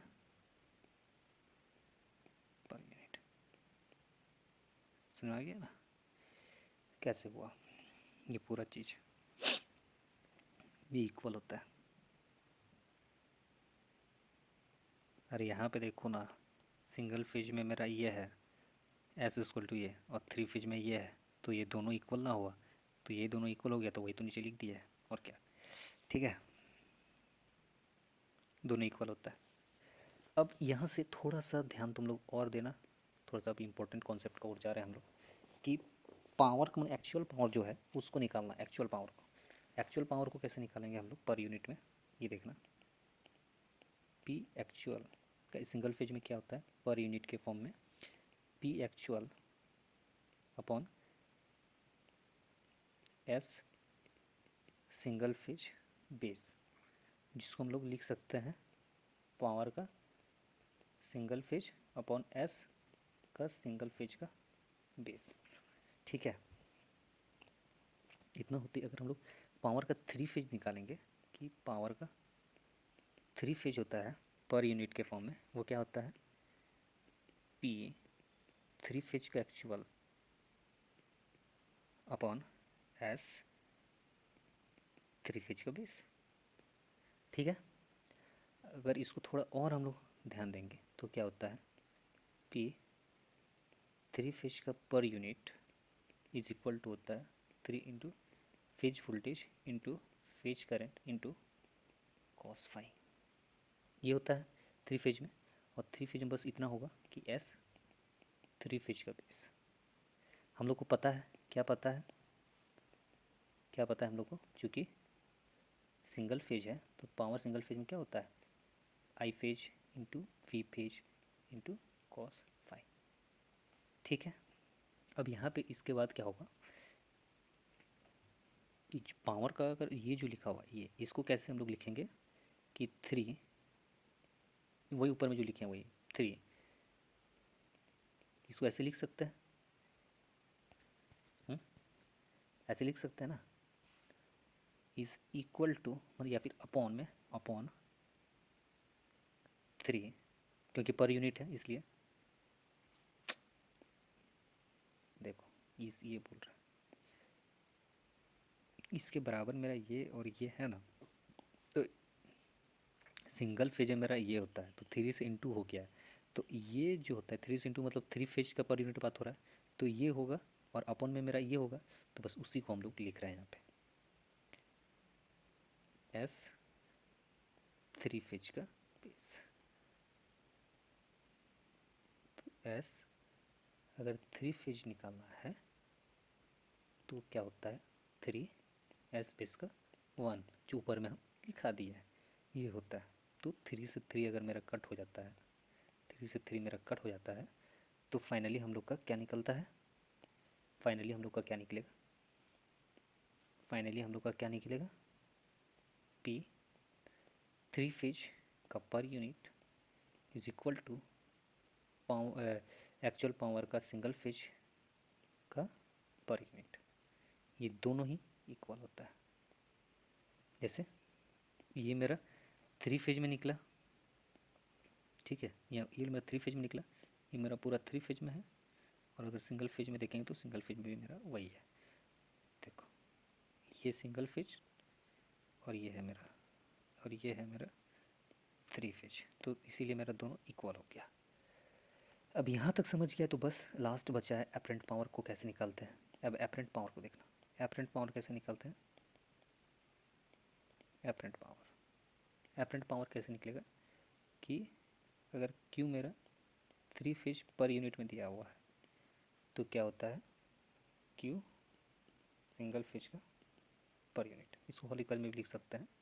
यहाँ पे तुम लोग एक चीज़ हमेशा याद रखना कि पावर सिस्टम में जो होता है थ्री फेज ऑलवेज जो होता है वो स्टार कनेक्शन में ही वर्क करता है, बाय डिफ़ॉल्ट हम लोग थ्री फेज में ही लेते हैं। ठीक है, अब यहाँ पे तुम लोग हम तब से हम एक ही चीज़ जो बता रहे हैं, एक चीज़ देखो यहाँ पे बार बार जो हम यहाँ पे बोल रहे हैं कि वी स्टार कनेक्शन में, यहाँ तक हो गया। अब यहाँ देखो अब बार बार जो हम बोल रहे हैं ना कि again and again, again and again, यही बोल रहे हैं कि for star connection, star connection लेना है, स्टार कनेक्शन लेना है, स्टार कनेक्शन में लाइन वोल्टेज इक्वल टू मेरा होता है लाइन करंट, और फेज वोल्टेज इक्वल टू होता है,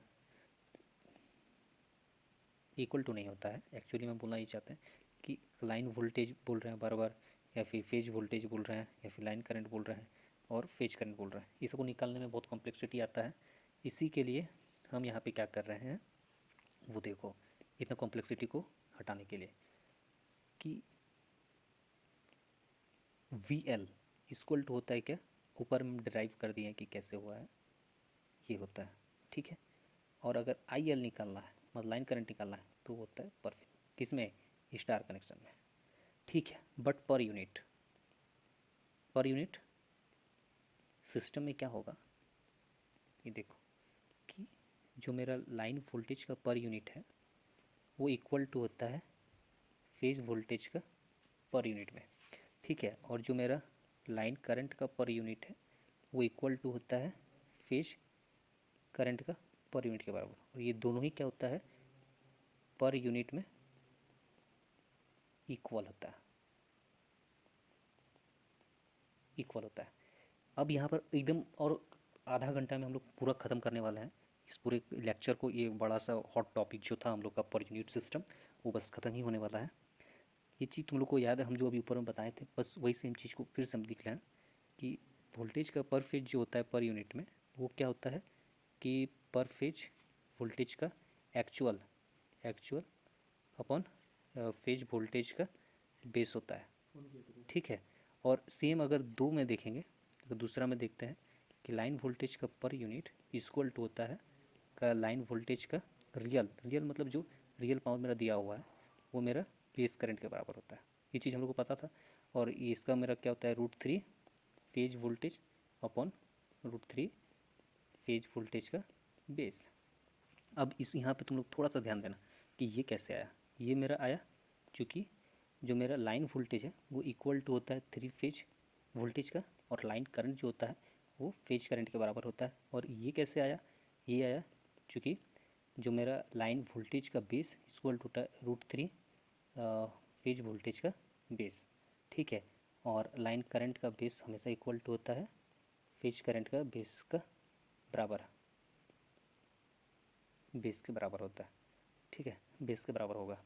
तो यहाँ पर तुम लोग देखो कि वी एल का पर यूनिट जो है वो मेरा इक्वल टू होता है पर फेज वोल्टेज अपॉन पर फेज वोल्टेज का बेस, ठीक है। तो फाइनली हम लोग के पास क्या आ जाता है, पर फेज वोल्टेज का per unit is equal to line voltage का पर यूनिट। ये मेरा दोनों इक्वल हो गया, ठीक है। इक्वल होने के बाद क्या होता है, ये चीज़ देखो, यहाँ तक तुम लोग को समझ में आ गया होगा। अगर हम लोग को अब निकालना है तीसरा नंबर पे, लाइन फेज करंट निकालना है तुमको, चलो फेज करंट निकालना है, फेज करंट निकालना है पर यूनिट में, तो क्या करेगा, उसका होता है phase line phase current upon phase current का बेस, ठीक है। तो लाइन का फेज का बेस इज इक्वल टू होता है लाइन का फेज का बेस, लाइन करंट का बेस इज इक्वल टू होता है फेज करंट का बेस। अब यहाँ पे चौथा नंबर पे अगर लाइन करंट निकालना है तो लाइन करंट इक्वल टू होता है पर यूनिट में क्या, line current upon line current का base is equal to line phase upon line phase का बेस। ये जो आया उसको हम बोल रहे हैं, ये जो आया कैसे, उसके अकॉर्डिंग इसके अकॉर्डिंग आया, ठीक है। अब यहाँ पे तुम लोग देखो, जो मेरा फेज करंट है पर यूनिट में इक्वल है लाइन करंट के पर यूनिट के बराबर। यही चीज़ मैं बताना चाहता हूँ कि पर यूनिट में वोल्टेज करंट सब इक्वल होता है, चाहे लाइन करंट हो या फिर वोल्टेज का। अब लास्ट में हम लोग थोड़ा सा बात करते हैं कि पावर के बारे में, बस 2 मिनट और पावर के बारे में बात करेंगे। अगेन पावर का ही बारे में ही बात करेंगे कि पावर में क्या होता है कि per unit value of real power and reactive power, ठीक है। अगर हम एक्टिव पावर का बात करते हैं, चलो एक्टिव पावर का बात करते हैं हम लोग, एक्टिव पावर में बात करते हैं, तो क्या एक्टिव पावर में होता है कि पावर का 3 फेज इज इक्वल टू होता है √3 line voltage into line current का cos 5। ये चीज़ हम लोग को पता है, इक्वल टू होता है 3 phase voltage into phase current into cos phi. ठीक है, अब इसको और थोड़ा सा अगर हम लोग सिंप्लीफाई करेंगे तो क्या होता है, 3 फेज का per unit is equal to हो जाएगा मेरा 3 फेज अपॉन एस 3 फेज का बेस। अगर 3 फेज का बेस का मतलब क्या चीज़ हो जाएगा, इसका मतलब क्या होता है, इसका मतलब क्या होता है, देखो इसका मतलब होता है √3 line voltage into line current into cos phi upon में इसके बराबर क्या होगा, √3 फेज वोल्टेज लाइन वोल्टेज का बेस, ये सब इंटू है यहाँ पर, इंटू लाइन करंट का बेस। ठीक है, √3 से √3 मेरा कट हो गया, और √3 से √3 कट होने के बाद फाइनली मेरा क्या आता है, वो फाइनली मेरा आता है पावर का 3 फेज का पर यूनिट। ठीक है, equal to VL upon VL का बेस इंटू आई एल का बेस, बस हम उसको सिंप्लीफाई कर रहे हैं और कुछ नहीं। और यहाँ पर मेरा कॉस फाई, ठीक है, कॉस फाई। ठीक है, और यहाँ पर यूनिट 3 फेज के बारे में अगर हम बात करेंगे पर यूनिट में, तो क्या चीज़ होता है, VL का पर यूनिट, मतलब दोनों का पर यूनिट निकाल रहे हैं ऊपर नीचे का। अगर इसका निकालेंगे पर यूनिट, इसका देखो ये जो है इसका, ये दोनों का अगर हम निकालते हैं तो क्या होता है, पर यूनिट इंटू हो जाएगा मेरा लाइन करंट का पर यूनिट। ठीक है, और कॉस फाई का कॉस फाई रहेगा क्योंकि उसमें कोई चेंजमेंट नहीं होगा। यहाँ पे थोड़ा सा तुम लोग को ध्यान देना एक चीज़ जब हम बोलेंगे। ठीक है,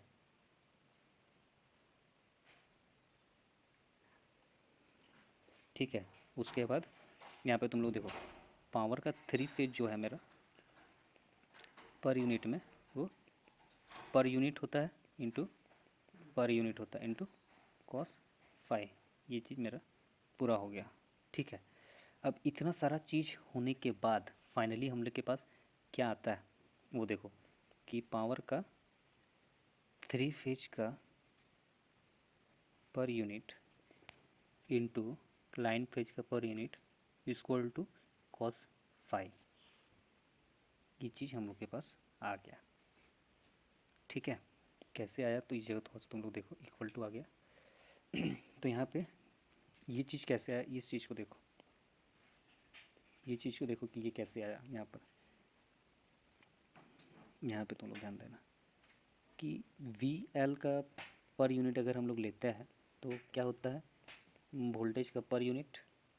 ठीक है, और अगर हम लोग लाइन करंट का पर यूनिट लेते हैं तो होता है लाइन फेज का पर यूनिट। ठीक है, ये कैसे हुआ और ये कैसे हुआ, ये हुआ मेरा line voltage upon line voltage का बेस। ठीक है, और ये मेरा हुआ line current upon line current का बेस। ठीक है, और यहाँ पे हम लोग बस इतना कर रहे हैं कि जो ये पर यूनिट लिए हैं, क्या ये तो पूरा ही मेरा वोल्टेज को ही ना दिखा रहा है, तो इसको V से डिनोट कर देते हैं और इसको पूरा को हम लोग I से डिनोट कर देते हैं। तो यहाँ पे सिंप्लीफाई करने के बाद क्या हो जाएगा, पावर का 3 फेज का per unit equal to V per unit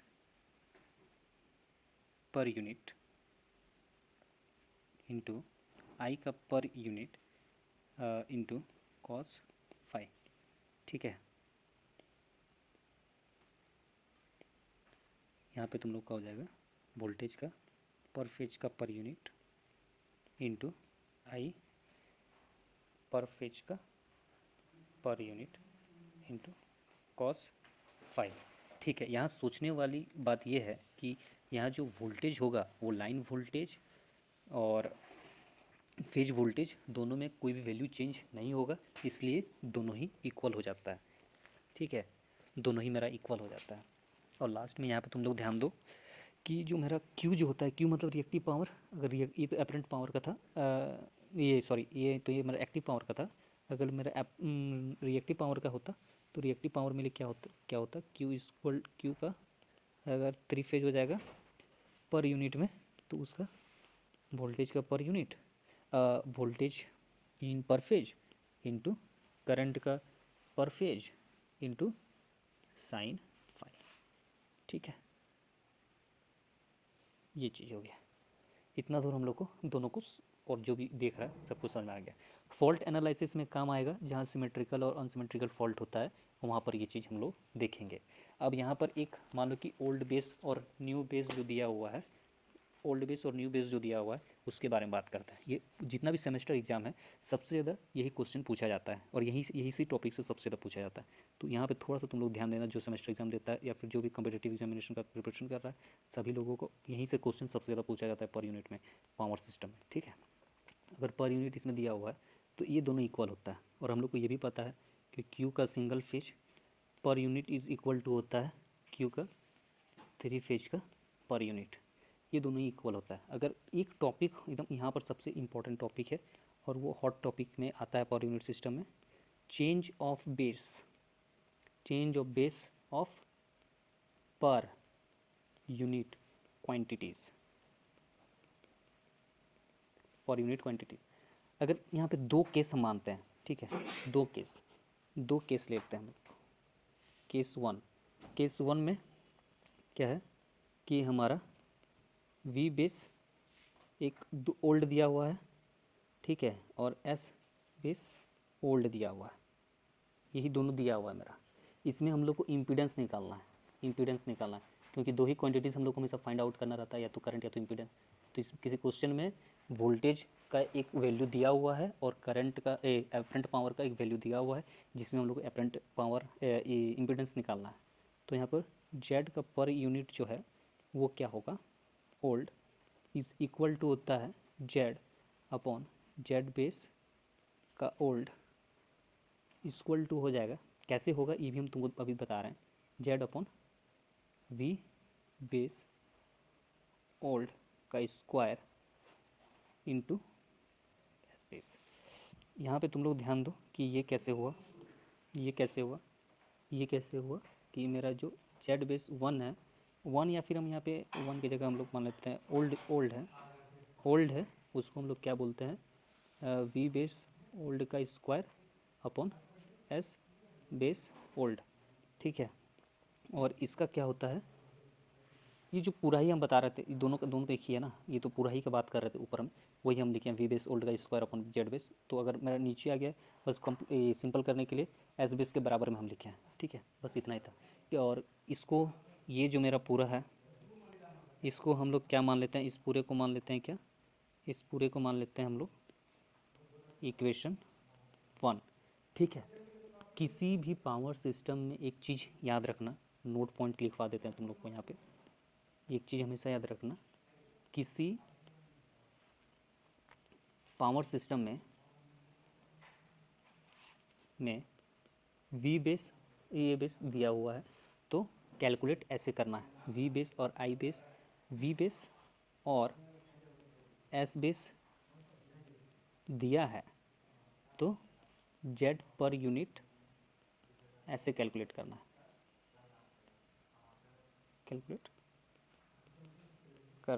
है, ठीक है। अब लास्ट एक केस देख लो, यहीं पे सारा ये चीज़ ख़त्म हो जाता है हम लोग का पर यूनिट सिस्टम। केस 2 क्या है कि फिर से हम लोग को दिया हुआ है कि एक न्यू बेस दिया हुआ है किसी में, ठीक है, न्यू बेस दिया हुआ है, ठीक है, न्यू बेस दिया हुआ है, न्यू बेस और एस बेस न्यू दिया हुआ है, ठीक है। तो यहाँ पे कैसे होगा, फिर से हम लोग इम्पीडेंस ही निकालना है, तो जेड पर यूनिट का न्यू, ठीक है, इज़ इक्वल टू होता है जेड अपॉन जेड बेस का न्यू, ठीक है, is equal to Z into S base का न्यू अपॉन वी बेस का स्क्वायर का न्यू। ये चीज़ मेरा पूरा दिया हुआ है। ये मेरा कैसे आया, ये आया मेरा कैसे, Z base new equal to होता है वी स्क्वायर बेस का न्यू अपॉन वी बेस का न्यू, बस सिंप्लीफाई करने के लिए ऊपर नीचे किया गया है और कुछ नहीं, ठीक है। तो उस चीज़ को तुम लोग को ध्यान रखना है। और ये जो मेरा है इसको हम लोग क्या मान लेते हैं, इक्वेशन 2 मान लेते हैं। ये जो है मेरा वो है इक्वेशन 2, ठीक है। यहाँ पे एक चीज़ तुम लोग को याद रखना है, क्या वो भी हम बताएंगे कि from equation 1 and equation 2 from equation 1 and equation 2 equal है। देखो, फ्रॉम इक्वेशन 1 एंड इक्वेशन 2 जो है वो जेड इक्वल टू जेड है। कैसे है, ये तुम लोग देखो यहाँ पर कि अगर इक्वेशन 1 के अकॉर्डिंग अगर हम लोग देखेंगे, यहाँ पे तुम लोग थोड़ा सा ध्यान देना कि अगर मान लो कि इन इक्वेशन 1 तो क्या है, z इक्वल टू होता है मेरा z का per unit old into V base old का स्क्वायर, इसके अपॉन में होता है एस बेस का ओल्ड। ठीक है, और अगर इक्वेशन 2 में तुम लोग ध्यान देगा तो इक्वेशन 2 में z इक्वल टू होता है z का per unit new into V base का स्क्वायर न्यू, ये होता है अपॉन एपरेंट पावर का बेस का न्यू हो गया। ठीक है, ये दोनों ही होता है। तो इक्वेशन और इक्वेशन 2 को ले लिए, तो दोनों को मिला के फाइनली मेरा क्या आता है कि z ऊपर वाला ही लिख रहे हैं per unit old into V का बेस का old upon S base old. ठीक है, ये हो गया S base old, S base old हो गया, is equal to Z per unit new into V base new का स्क्वायर, और ये इसका फाइनली आ जाएगा एपरेंट पावर में ये चीज़ न्यू। एक यहाँ पे तुम लोग फाइनली नोट पॉइंट कर लेना, और वो ये है कि क्वेश्चंस में ओल्ड बेस दिया होगा, ठीक है, और न्यू बेस कैलकुलेट करना रहेगा, या फिर न्यू बेस दिया रहेगा, ओल्ड बेस कैलकुलेट करना रहेगा। ठीक है, तो फाइनली यहाँ उसके बाद मेरा क्या आ जाता है, ये देखना तुम लोग कि Z per unit old into V base का स्क्वायर का old into S base new होगा। ठीक है, is upon S base old into V base का स्क्वायर का न्यू इज इक्वल टू होता है किसके बराबर, जेड पर यूनिट न्यू के बराबर होता है। ठीक है, और Z per unit new is equal to होता है Z per unit old into V base का स्क्वायर का ओल्ड इंटू एस बेस का ओल्ड अपॉन एस बेस का ओल्ड इंटू वी बेस का स्क्वायर का न्यू, ये चीज़ होता है। ठीक है, बस वो थोड़ा सा हम लोग रीअरेंज करके उसको ठीक किया है। इसके बाद फिर रीअरेंज कर रहे हैं फाइनली इसका क्या आएगा हम लोग का कि Z per unit new equal to होता है Z per unit old into, बस रीअरेंज कर रहे हैं, एस बेस का ओल्ड ले रहे हैं इंटू वी स्क्वायर का बेस का ओल्ड। ठीक है, और S base old into V square base new. यहाँ पे एक थोड़ा सा हल्का सा मिस्टेक हो गया है, वी बेस मेरा न्यू आएगा ना, यहाँ पे न्यू आएगा मेरा, यहाँ पे न्यू आएगा। ठीक है, वी बेस न्यू है मेरा, यहाँ पे वी बेस ओल्ड से न्यू में आ जाएगा।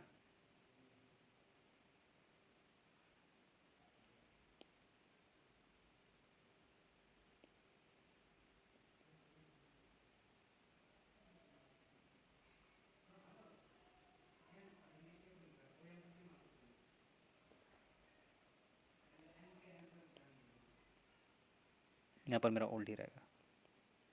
ठीक है, रीअरेंज करने के बाद मेरा ये फाइनली आ गया, और एक लास्ट स्टेप फिर से इसको रीअरेंज करते हैं पर यूनिट में, तो क्या होता है new equal to Z per unit old into S base new upon S base old into V base का स्क्वायर का ओल्ड अपॉन वी बेस का स्क्वायर का न्यू।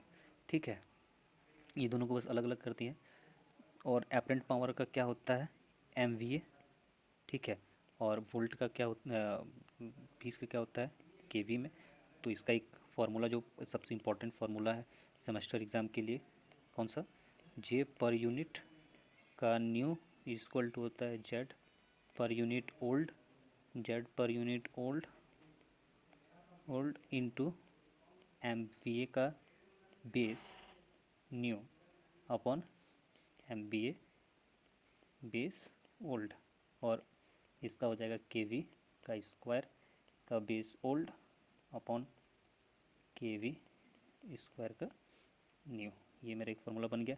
अगर मान लो कि कभी कभी ऐसा होता है कि KV और KV इक्वल हो जाता है तो और दोनों कट जाएगा, तो फाइनल का एक और फार्मूला बन जाता है यहाँ पे, जिसका नाम है Z per unit new equal to होता है Z per unit old into MVA base new upon MVA base old.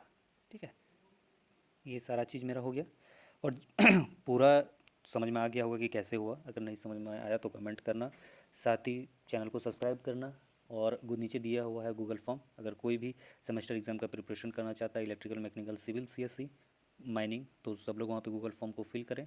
ठीक है, और इसका न्यूमेरिकल के लिए एक दूसरा वन शॉट वीडियो हम लाने का कोशिश करेंगे, और भी वीडियो देखने के लिए फॉलो कर लें और टेलीग्राम